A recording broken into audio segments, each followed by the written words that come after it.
It's really important to hit the gym every day. A lot of people are talking about this. This is kind of an interesting debate, though. Callie Means was talking about this. Is the gym really that important? If you eat a clean diet, like, is the gym really that important? It's kind of an interesting question. Because there's a lot of people that, like, that's the push in the United States, going to the gym, being more active, being healthier, exercising more. That's the push in the United States, and that's the push everywhere. But I would argue that eating a clean diet will really clean up a lot of that. Think about how many issues are caused from a bad diet. I like Joe Rogan's quote. You can't outrun. I like Joe Rogan's quote. You can't outrun a bad diet.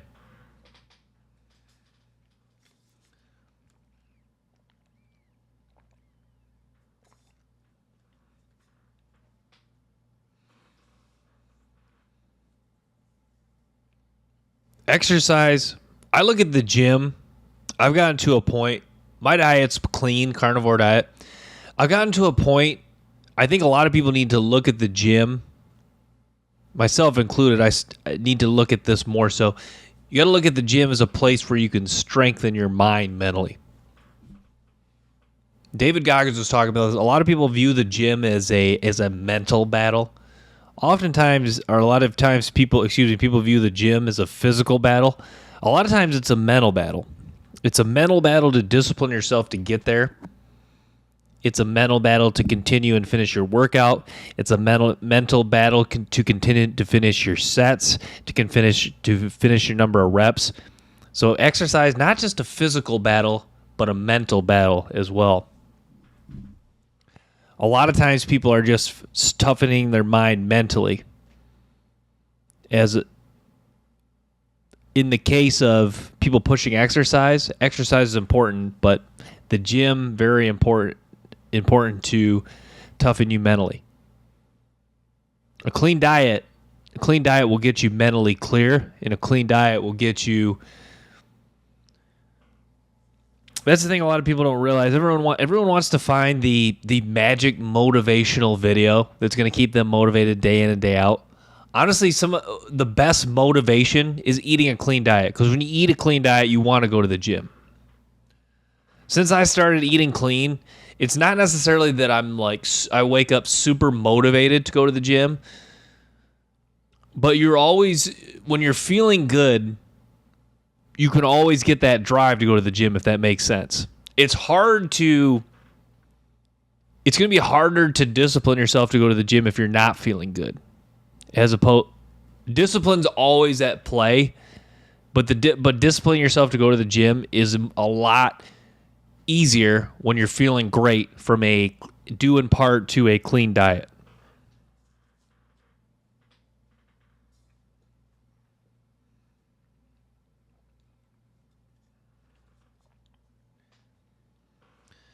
I wish people knew the dangers of ultra-processed food.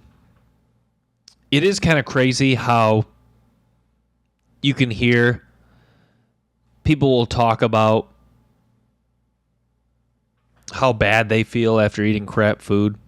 Like, you look around the world, a lot of things are BS. I guess I'll finish my main point, but ultra-processed food just so bad for you, and people understand that. Think of the way you feel after you eat like a bag of Doritos, and people still continue to do it because they just want the pleasure, they want the dopamine from eating it. It's crazy. How can you feel so bad eating something and then continue to do it? That's why it baffles me when people question carnivore and keto diet, because they eat so terribly, feel terribly deep down. Not even deep down, a lot of times they know that that's what's making them sick. It's making them not feel the best, and they hear there's a potential solution for it, and you don't even try it. It just goes to show how addicted how addicted people are to junk food, how much discipline they lack. Just very, very disappointing.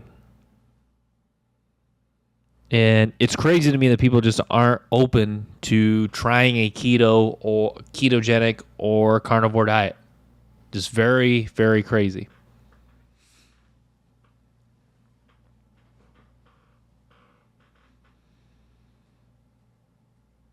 So the question is, does this become a crisis? That's the main. When does this become a crisis? I think is a question you have to ask.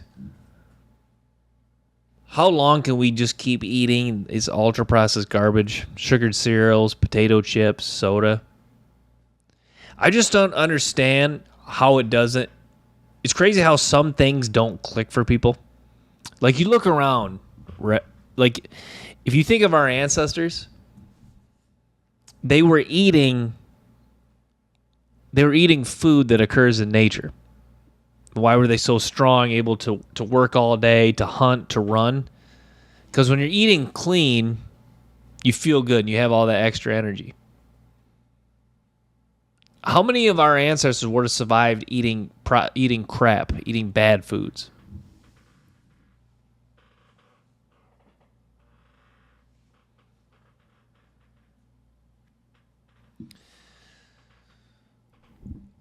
But yeah, I wish people would eat a clean diet. I see so many people just eating garbage, drinking these stupid protein shakes, eating these stupid these fruit juices.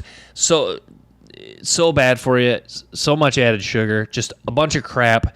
Just all this shit's just marketed for people to be unhealthy.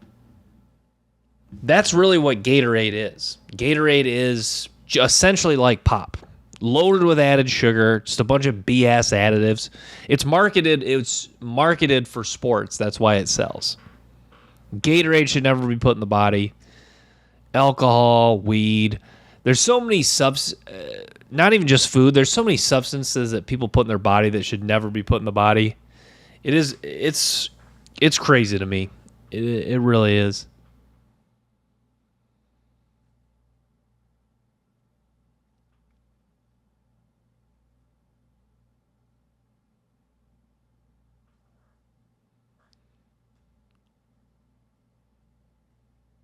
When I go to the store, I see all this junk food.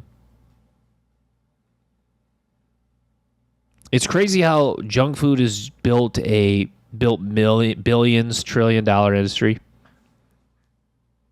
That is the argument for for not banning all these ultra processed food. That is the argument why you should steer people away from carnivore and ketogenic diet. Think about how much if restaurants went out of business, if grocery stores had to only sell meat, eggs, whole foods, and they had to ban all their junk food. Think about how much money's lost. Like, I look around, there's so much industry in restaurants, in grocery stores, all that potentially could go under.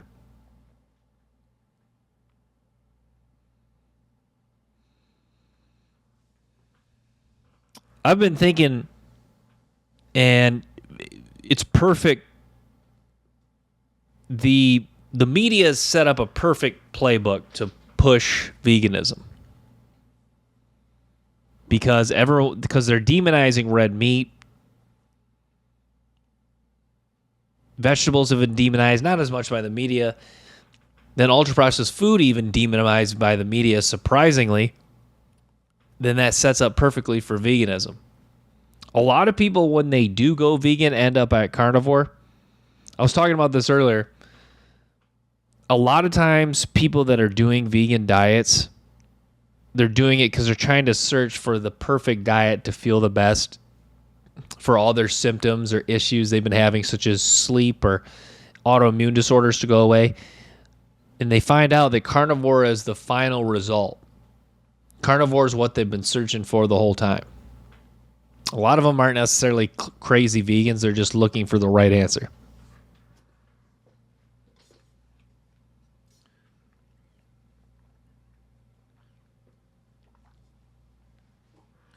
Trying to drink enough water. Want to avoid, like today I had a cramp. I was trying to avoid stuff like that, or avoid cramps.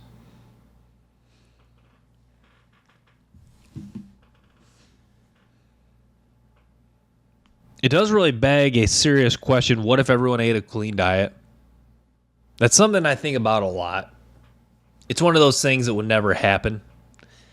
It's so interesting to think about how many issues in the world could be solved if everyone ate a clean, not even necessarily worked out, if everyone ate a clean diet and got a good night's sleep each night. Think about everyone's moving around sharp, clear-headed. There's no way we have 80% of adults overweight. People are happier, feeling good, going to the gym more, getting outside more, socializing more, getting on a path to achieving things more. It's so interesting to think about, what if everyone ate a clean diet? What if everyone got a good night's sleep? I talk about that a lot. Those are two things you can really do to really change your life, if you think about it. Those are two simple fixes. A lot of people think about what change can they make in their life that'll really help them.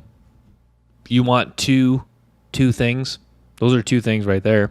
Good night's sleep, clean diet. Easier said than done. So a lot of it's discipline. It's easy to stay up late watching that Netflix show. It's easy to stay up late going out with your friends. It's easy to cheat on your diet, go out with your friends, get pizza. It's easy to swing through Taco Bell on your way home from work. It's easy. It's hard to discipline yourself to do those two things. But if you can do those two things, it makes a huge difference. Goes a long way. Can really, really help you. Something to think about. Something I think about often. I was talking about this the other day. It is interesting how many things are BS. Like insurance isn't real. We've built a money-making society on so much things that aren't real. Insurance not real. Banks are so messed up. They're not even backed by anything. We have fiat currency. Banks aren't real. There's so many businesses that run on stuff that essentially isn't real. It's crazy. Fast food industry. Like look at McDonald's. It's not even real. It's not even real meat. It's not even real food. Burger King, I guess you could argue they have the flame grilled meat, but still fast food stuff that's very processed, additives, stuff that's could be classified as ultra processed food, super high in carbohydrates, added a ton of added sodium. So there's so many things that just aren't real when you think about it. Just a lot of things aren't real. It's crazy we've built a society on just so many things not being real, but it's led to so many jobs. Think if everyone went carnivore or ketogenic diet. Traveling would be tougher because it is hard to travel when you're on a carnivore diet because you can't make a steak on the plane. You can't make a steak on a long car ride.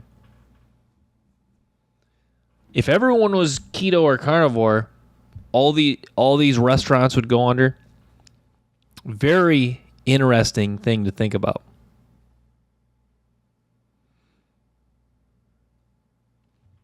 I was listening to the Ken Berry podcast. It was one where he had Callie Means on. Barry made an interesting point that people who are on food stamps should not be allowed to buy soda with their food stamps, and I agree. I heard this before. I don't know if this is true, that some countries, if you don't have access to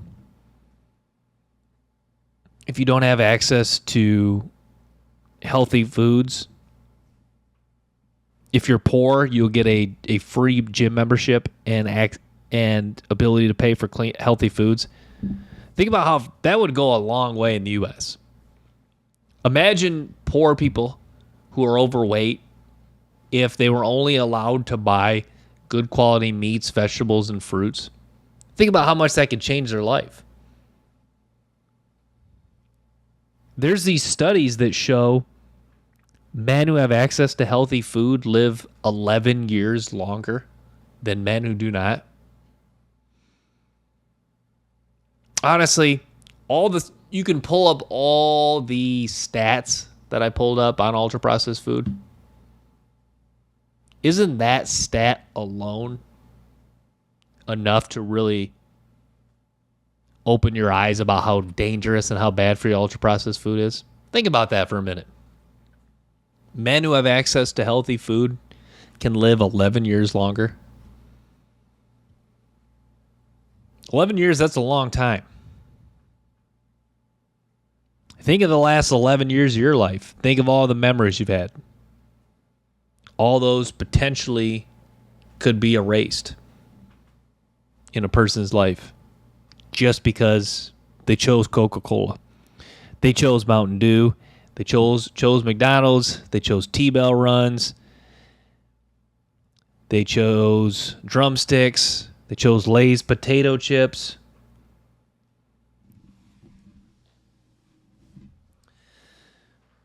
It was interesting, though. I heard Callie Means, who I agree with a lot of what he says. He was arguing that a lot of the reason people are obese or overweight is a failing of the system.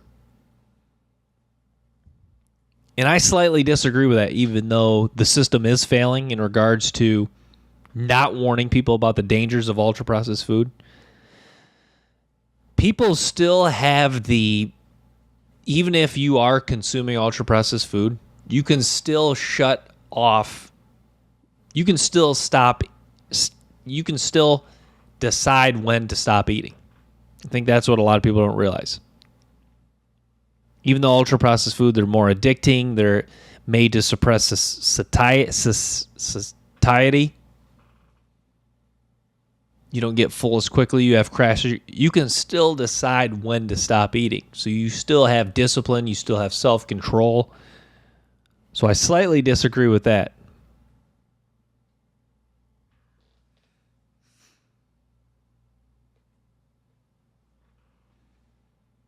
It's weird this hasn't reached a crisis point because what's interesting, it's been known for a long time that fast food and junk food is bad for you. Like, you'd have to be a complete moron to not understand that. I actually don't even think there really is anyone that doesn't understand ice cream's bad for you, or cake's bad for you, or soda's bad for you. I don't think there's anyone that doesn't understand that. I think what the failing comes in is food is essential to life. So, and it's legal. These ultra-processed food, even though some of them should be banned, at least in my opinion, or at least there should be food warnings like in other countries. People understand that food is essential, and also it's not illegal. So how bad can it be for me? I think that's what people's thinking is. Well, it's not banned. Food is essential. So those are kind of the arguments, not necessarily completely in favor of ultra-processed food, but those are what you can say to really back up that ultra-processed food is somewhat okay, if you will.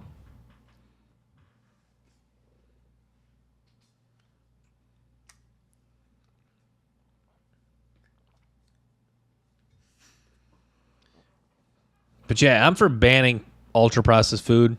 I've kind of had this debate. Sean Baker, he disagreed with Joe Rogan.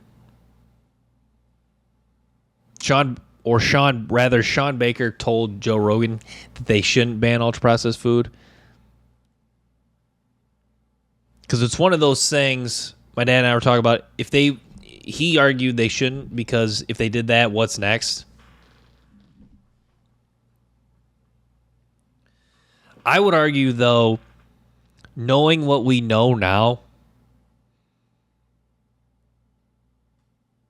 you should try it just because so many people, their health is in just such bad shape from ultra-processed food. And also how many people have died, mostly due in part to consuming ultra-processed food. So if by banning it, we can save lives, we can completely heal people, then why wouldn't we ban it? I see the argument both sides. I'm one of those people that always sees both sides to the argument, though.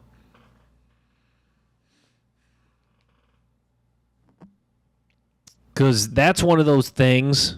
If you start banning food, then what's next? Like what's next that we could ban? We start banning certain clothing. We start banning certain furniture. We start banning certain restaurants. So it is kind of that's what Sean Baker referred to. It is kind of a slippery slope, if you will, if you start banning foods.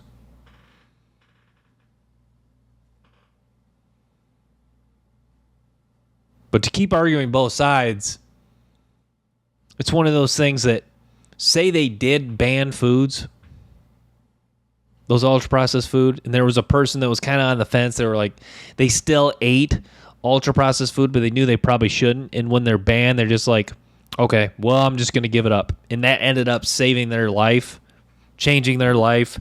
They ended up living longer. Think about, and that is not just the case for one person, but that's potentially thousands of people. So I guess the point I'm getting at, if they ban it and that saves thousands of people's lives, or not even say it doesn't even necessarily save their life, but it makes them gives them a better life, isn't that worth it? So I guess the argument for not banning it,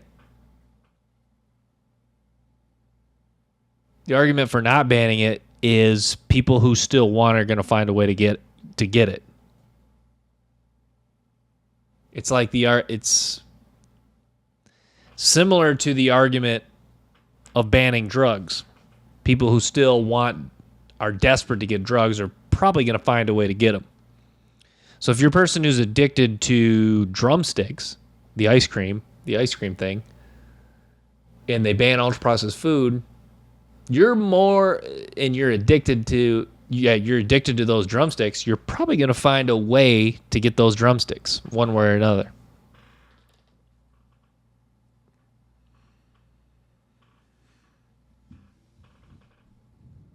So I was listening to videos about alcohol, and I stopped drinking alcohol over a year ago.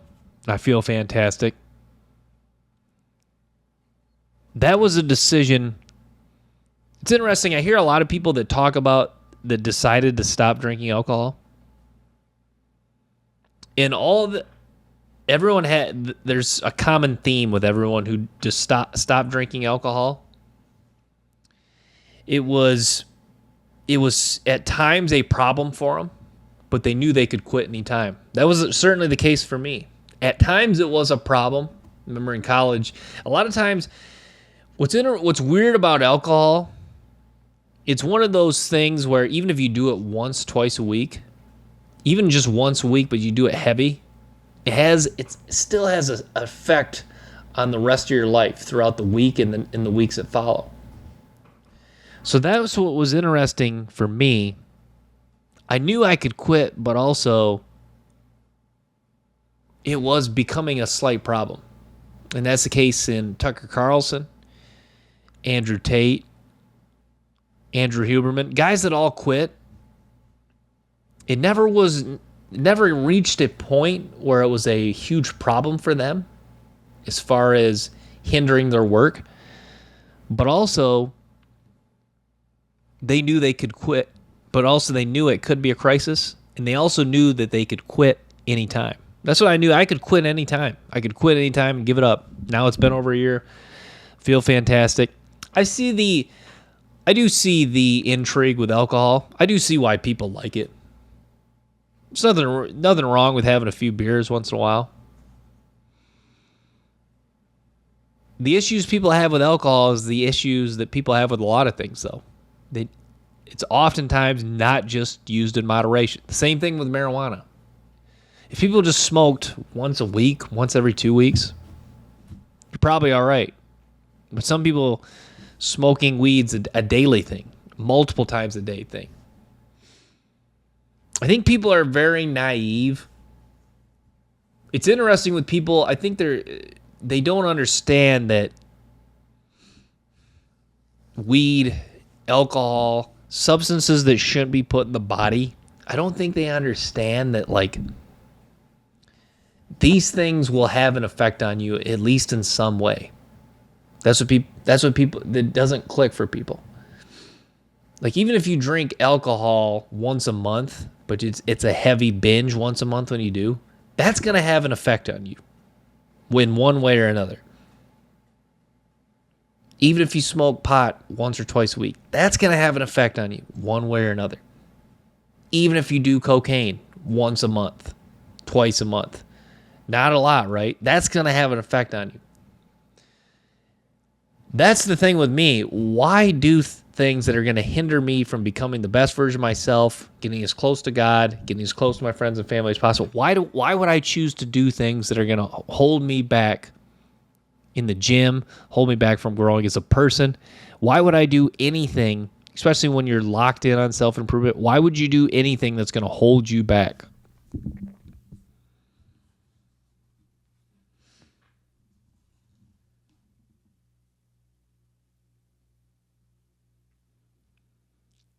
I look around and I wonder, are we going to reach a point where the U.S. crumbles?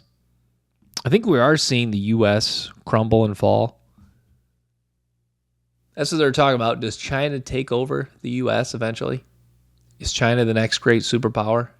Has America gotten too lazy where China's going to take over and be the new superpower? Interesting to think about. Very interesting.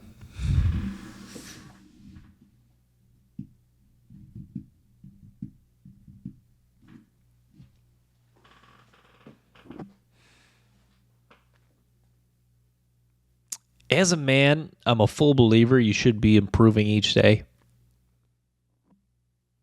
I do like that expression, win the day. I think that's very true for a lot of men. You do have to win the day. You got to go make some money.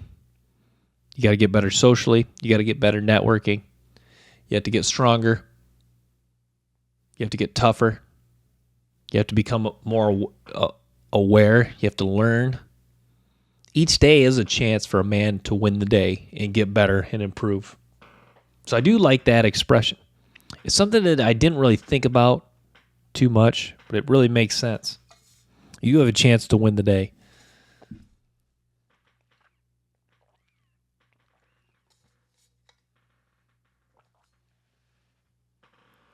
It's like I talk about a lot. You have an opportunity to make on a given day, you have an opportunity to make as much money and lift and get as strong as possible.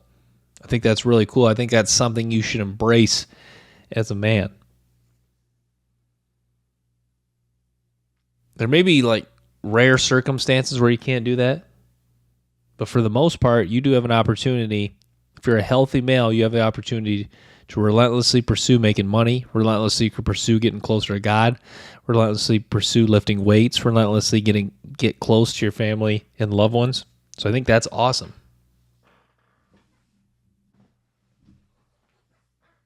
Drug addiction is a problem.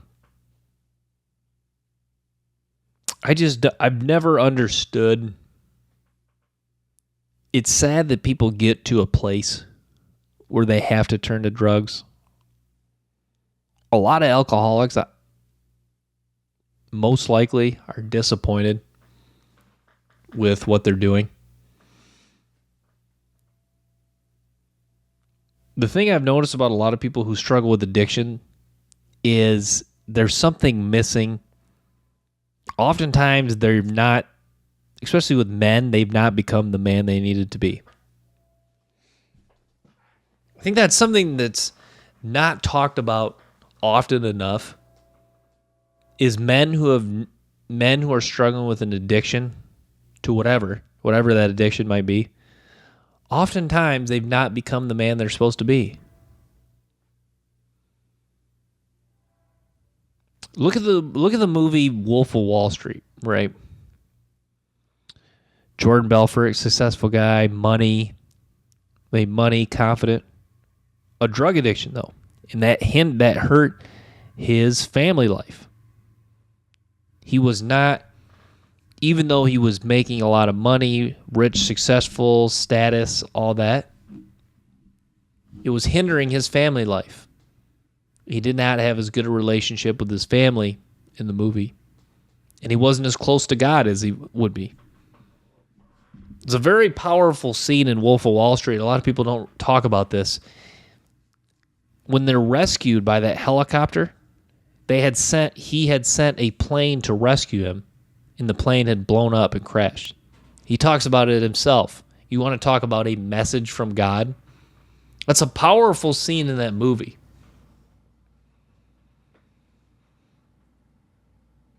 Oftentimes, why addictions, at least in my opinion, why addictions are so bad, addictions are moving you away from God.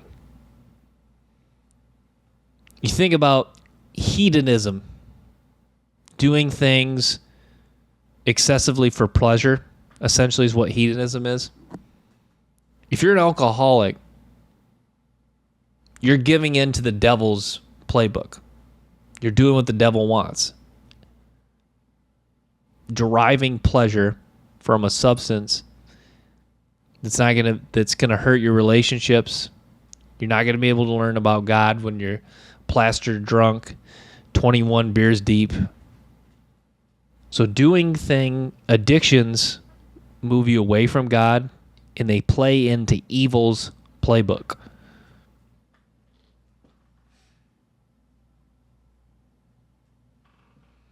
So I pray for every man that's struggling with an addiction.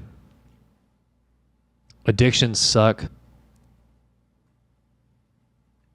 Most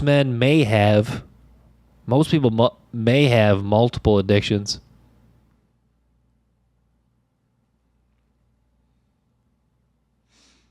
You just have to get it under control.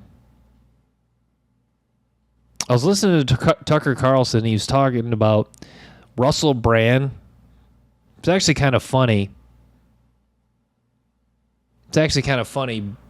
But it's interesting. Russell Brand would go to AA meetings, Alcohol Anonymous meetings, because he liked people being honest and being open. It's very interesting to me. When Tucker Carlson started to go to Alcoholics Anonymous, think about when can you sit down with people and they're just honest and open with you. I think that's really cool. You ever talk to some people and they'll share some deep stuff with you? Sometimes it may be stuff you don't want to hear, but it's interesting. I think that's what Russell Brand was getting at when he talks about going to Alcohol Anonymous AA meetings. He just wants to hear the truth of people. He wants to hear the struggle of people. He wants to hear the stories of people. I think it's interesting. That's why I love in the Bible it talks about don't judge. Don't judge others or you'll be judged. It's very true. You don't know what people are going through. I look around and see a lot of men. And sometimes I'll see a guy, maybe he doesn't look as confident. Maybe he's not super buff. Maybe he looks sad. I used to be like, the mean part of me, the judgy part of me, if you will, would be like, what a loser. But then you think about it more, and you think, what if that guy's just now put the pedal to the metal to try to self-improve? Point I'm trying to get at, that guy may be just starting out to try to level himself up and get on the road to becoming the best version of himself. He's put aside his addiction. He's put aside something he struggled with, and he's in the gym, just going to get as big, as strong. He's going to try to become the best version of himself.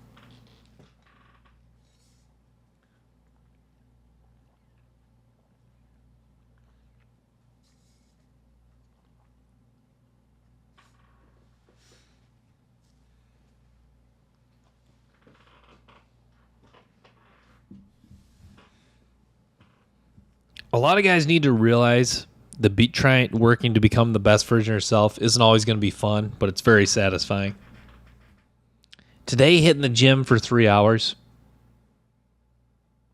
was there times I was miserable? Was there times I was thinking, I'm going to go, I'm going to get out of here, I'm done? Yes. But those long gym sessions, when you're done with them, you look back and you're like, man, I'm glad I did that whole workout. I think that's what's awesome about a tough workout is you're glad it's over, but looking back, you're so glad you didn't give up. Like 2 hours in, I could have just left. But I said to myself, no, I said I was going to go for 3 hours today. Hit a couple more machines, did a few more workouts, got a lot more done. So I think it's so important.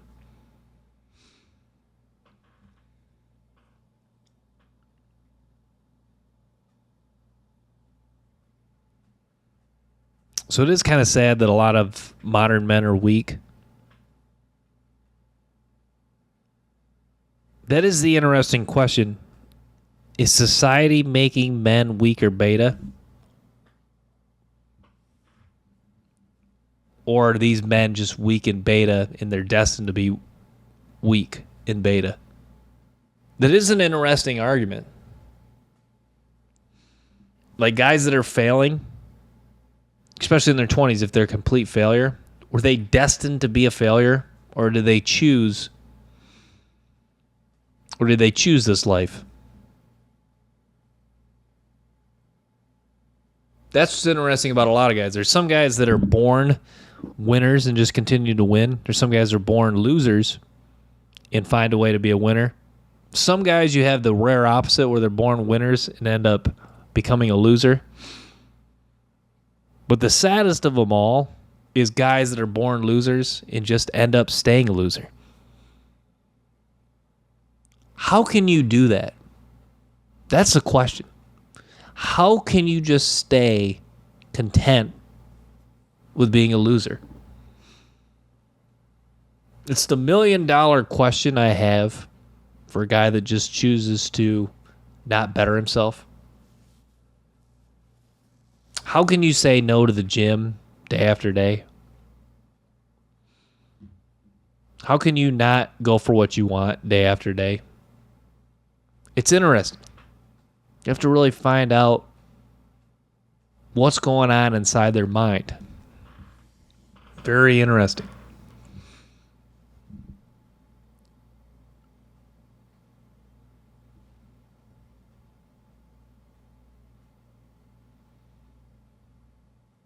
I think it's important to find men you really respect who do podcasts and really listen closely and take their advice seriously and apply it.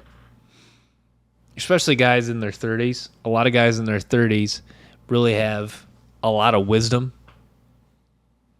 And I think it's important to get a few guys that you really like to listen to and really implement a lot of their ideas, a lot of their opinions, implement those in your daily life. I think it's very important.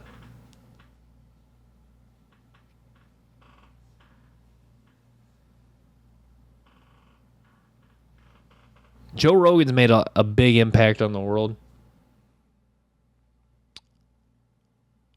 I've talked about this before. I think a lot of guys need to share their opinions more. A lot of guys will really write very articulate comments, but they just don't. A lot of guys will write articulate comments, but they never really take the time to start a YouTube channel, start a TikTok, and just get their message out there. I'm thinking, like, if you were able to write that articulate comment, why wouldn't you just press that? Why wouldn't you share your thoughts more on social media? I've talked about that before. A lot of guys actually have really good qualities about them. There's many guys that are funny, smart, good looking. A lot of guys are born with good traits. The next step is just to, how do you become the best man all around? So say you take an average guy, say he's pretty funny and he's in good shape, but he's broke and he's maybe not the best socially.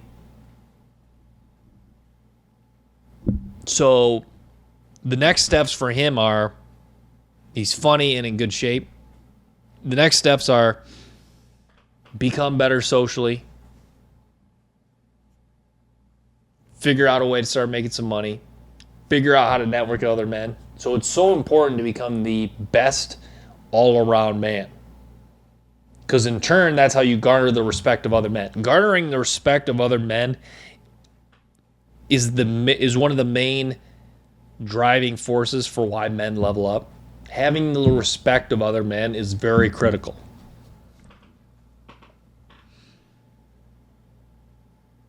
A lot of guys have touched on this before. You want to just be a man worthy of respect. And a lot of that is just through becoming the best all-around man. That's the thing. I look at a lot of guys that I respect the most. Oftentimes, they may not be... I've kind of narrowed this down to about 6 categories. Become as good looking as possible, as high a status, make as much money, be as funny, be in as good as shape as possible, have as good as social skills. And I'll throw in be good at networking. Like if you have maxed out those 7 things nearly as high as possible, oftentimes that is totally a man worthy of respect, at least in my opinion. Now, he's probably a guy that's built himself up in those 7 assets. You still could be a bad guy, I guess. But if you've just about maxed out those 7 characteristics, most likely you're going to be a man worthy of respect in most people's eyes. At least 98% of people. So being a man worthy of respect is so important.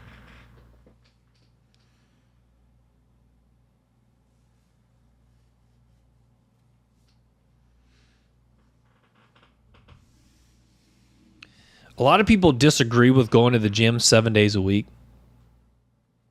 But I love it. It's sharpened me mentally. It's cool to see how much you've grown. I was thinking about this actually today at the gym. That when I first started going to the gym, when you first start frequently going to an environment, you think everyone in that environment is a lot better than you and a lot further ahead. It's like when I first started going to the gym, I thought that everyone was a lot stronger than me. Everyone was more disciplined than me relative to going to the gym. But when you start going every day, you start getting stronger, you start getting in better shape, you start implementing a better diet. You realize, you catch up to other people, and you realize that there's nothing special about people that go to the gym frequently. They've just been going longer. They've pushed a little harder. It's cool. What's great about self-improvement is I've talked about this before, is to see how much you've grown. It's cool to measure yourself right now from last year. I was thinking about myself a year ago, even myself a year and a half ago. It's crazy how much you can grow. Not even just a year, but a few months. Like take any guy, you take an average guy, give me the most average guy, and just have him relentlessly pursue a relationship with God, relentlessly get closer to his friends and family, relentlessly make money, and relentlessly get as strong as physically possible and work out as hard as possible. And I'll throw in a clean diet too. if he relentlessly pursues those 5 things, especially those first 4 things that I've named, that guy in a year, you'll be amazed how much that guy can improve in a year. That's what I love about self-improvement, is seeing how far you can go. I think about over a year ago, I was a lot less mentally tough. I remember I was at my parents' house. Like, it was 6 months ago, I was living with my parents. And it was a year and a half ago, I was at my parents' house, and we had a storm. It was an ice storm, freezing cold, the power was out. I was at my parents' house by myself in the freezing cold. It was so mentally draining on me and tiring. You ever had those down moments where you're just like, you ever just in such a dark place where I wasn't going to cry, but you're like, this is bad. This is not ideal. I want to leave. I want to get a hotel. I had to stay there because I was watching over my dogs. I didn't want them to freeze to death. And I'm thinking to myself, this sucks. I'm freezing cold. But those hard times, they make you better. That shitty experience made me better. It toughened me mentally. I'm thinking, like, that scenario happened for me, right? I think of a lot of people, if they were in that same scenario, probably would still survive. But I think of that scenario, and I think of people who choose not to work out, and they choose not to test themselves mentally. That's why I talk about exercise as a mental game. Because I think if I was not working out and I was not doing the cold showers, cold plunges to challenge my mind, I was thinking about that experience would have been a lot worse. And I'm thinking there may have been a night where I just chose to go to a hotel and leave my dogs there. And what if they would have froze to death? I would have had to live with that the rest of my life. That I was a mentally weak bitch who couldn't take care of his dogs. I would have to have lived with that the rest of my life. I don't even know. I couldn't even look in the fucking mirror if that would have happened. If that scenario would have played out. Because I was such a mentally weak bitch. That's why I'm such a believer in testing your mind and exercising. Is because when you go, when one of those hard times happen, you're fucking prepared for it. That's the thing. We become so accustomed to a comforting society. People aren't prepared for a situation like that. In my town, when that ice storm happened, all the fucking hotels were sold out. What does that tell you? People weren't mentally tough enough. Now, I understand they don't want to freeze to death. But think about it. It's not in life. A lot of times you're going to get punched in the mouth. You can't always seek comfort. Modern society has given people the luxury to seek comfort frequently. But that's just not life. It's not always going to be comfort situations. And that was a situation I learned a lot about myself mentally. I remember walking around on my floor, freezing. It was fucking cold. But it toughened you mentally. I remember there's ice everywhere. I remember breaking down the door to get to my dogs. Because I couldn't live with that. That's part of being a man. Couple things, part of being a man. Doing shit you don't want to do and getting uncomfortable to look after your loved ones.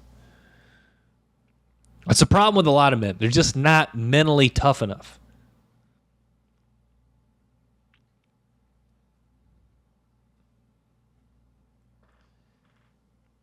Everyone talks about staying with mental toughness, everyone talks about Tom Brady, Michael Jordan, right?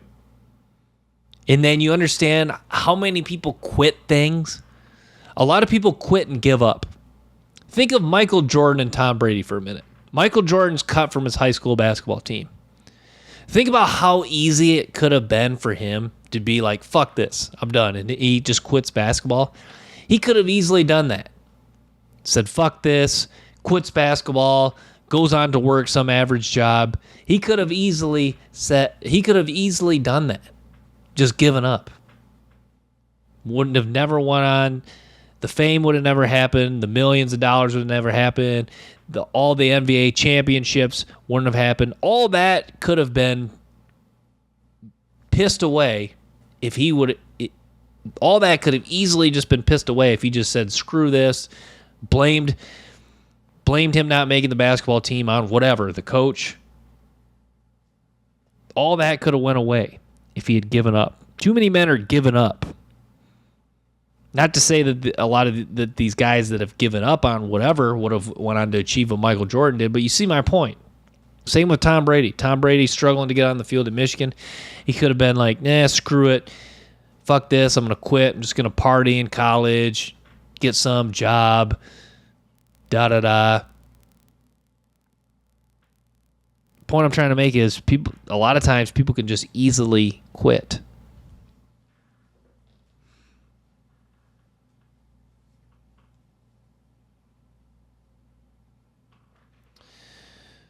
But you got to be improving each day as a man. That's why I'm excited each day as a man waking up. It is cool. I like the viewpoint that some guys have talked about, that each day you should wake up scrawny. Each day you should wake up broke. Like each day you should wake up hungry as a man. Why wouldn't you? Why wouldn't you wake up hungry? I like what David Goggins talks about, how no one cares what you did yesterday. It's actually so true. Let's keep talking about Tom Brady. Let's tie this into Tom Brady. Like Tom Brady won all those Super Bowls, but that's all in the past. People still care to a degree, but also people are almost more fixated on who's going to win the Super Bowl this year. Like, who won the Super Bowl this year? The Kansas City Chiefs. That's great for them. Guess what? There's 31 other teams gunning for them. All the talk now is who's going to win the Super Bowl next year. So, even though the Chiefs have bragging rights currently, there's 31 teams gunning for them. There's 31 teams working their butt off. No one really cares that the Chiefs won the Super Bowl, except for the night of the Super Bowl. So all that kind of ties into why it's so important to say, screw what I did yesterday, let's see what I can do today. And it ties into win the day. Each day you have an opportunity to improve. Each day you have an opportunity to accomplish something. You have an opportunity to make money. Each day you have a chance to prove something.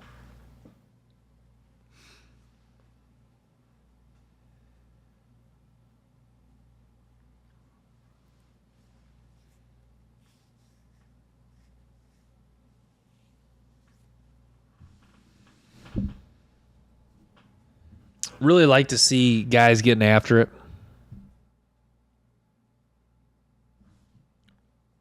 Like I noticed there was a guy confident in the gym today. He was lifting pretty heavy weights. He just knows a lot of people in the gym. Just high-fiving, talking to a lot of people. It's kind of cool to see a guy that's just confident in himself. This guy was lifting a lot of weights. It is cool to see a guy who's just really strong, good looking, just gets after it. It is cool to see. I like when men are competitive. I think a lot of high-level men would talk about this too. I think the world is a better place if not everyone can be a winner, but I wish everyone was competing to win, if that makes sense. Right now, there's a lot of men losing, but they're perpetually losing. Like, they're not even close to competing. At least At least there's some men out there that are losing, but they're at least competing. They're at least trying. They're at least giving their all. They're moving forward. So we can take this even further. I would say there's two types of losers.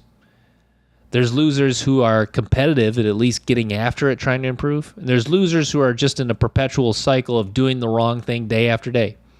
Video games, weed, not improving, being antisocial, not networking.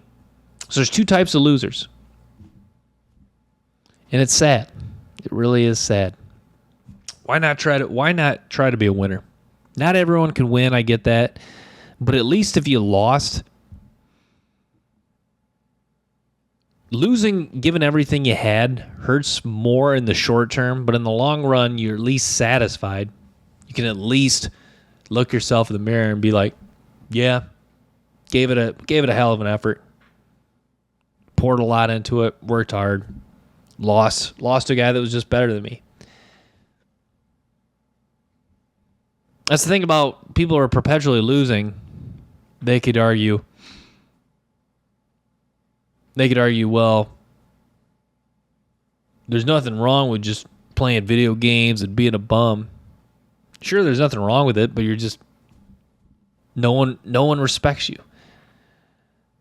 That's what's really puzzling to me, is how can a man just live a life and he's just not trying to achieve anything? He's just not respected. How can a man live like that, where he has no respect from others? It's got to be a shitty way to live. It's just it's not fulfilling. It's awful. There's some guy. What's scary is there's a lot of guys losing perpetually, and they don't even realize that they're losing. They talk about the worst type of people are the people that are bad at their jobs and don't realize it. That's the case with men who are losers in life. The only thing worse than a man that's losing is a man that's losing and doesn't even realize he's losing. There's some men that are losing and realize they're losing. At least those men may have the presence of mind to change and try to compete and try to start winning. But they might not do it. But at least they know that they are losing. So eventually they could make the change. But the men that are perpetually losing and don't even realize it, that's pretty scary. And that's just sad. It really is sad.